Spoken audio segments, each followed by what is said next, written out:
So the secret sauce to the awakened wealth work is the combination of the ancient principles and modern strategies practiced within a specific structure, like a mold that allows the new raw material of life to solidify. When that happens, you live in a different world. You're unable to be shaped by the lower energies anymore. If you merely try to solve the outer problem without that inner change, it won't stick.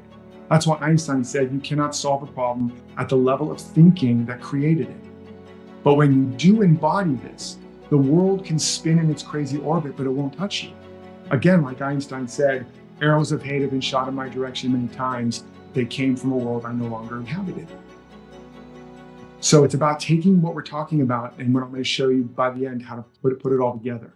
Most of you know my story, but I'll just briefly tell you, I tried to improve my life for many years.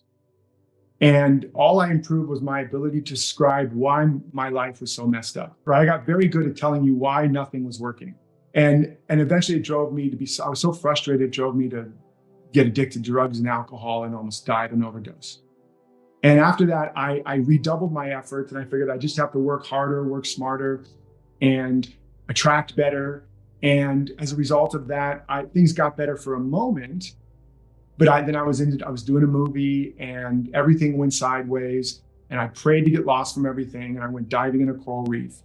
And in this coral reef, I got lost. So be careful what you pray for, kids, because I got lost and I got stuck and I got trapped and nobody was coming to save me.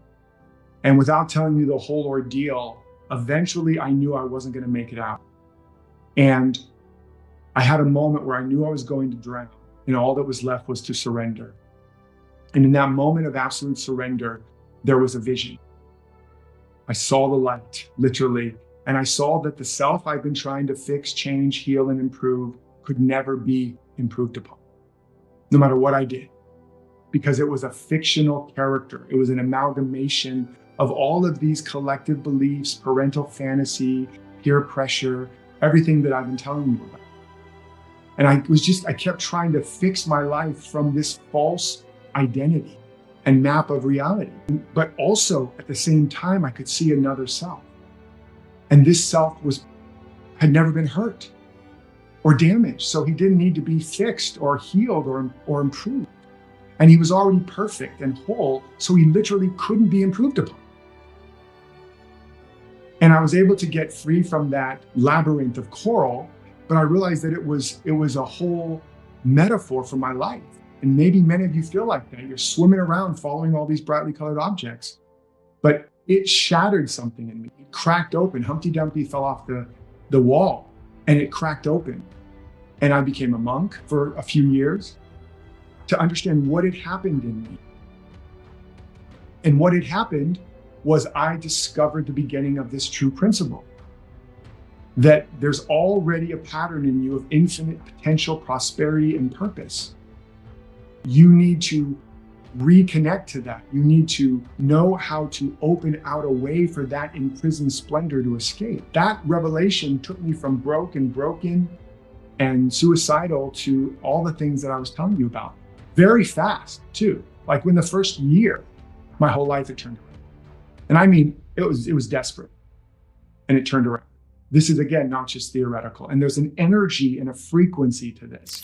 So the first thing, it's why we started there, is you have to have a strong desire for it. Remember, desire means of the sire, of the father, of the creative principle. You have to get in touch with what you really, really, really want and be specific. And then number two, you have to develop an inner alignment with that. You have to develop an inner alignment with that vision, with that seed. The seed in the soil needs the right conditions that are congruent with the pattern in the seed. When you develop that alignment, now the seed begins to emerge. And then you have to have, as I said, daily practices, a way of life that allow you to build the character of success.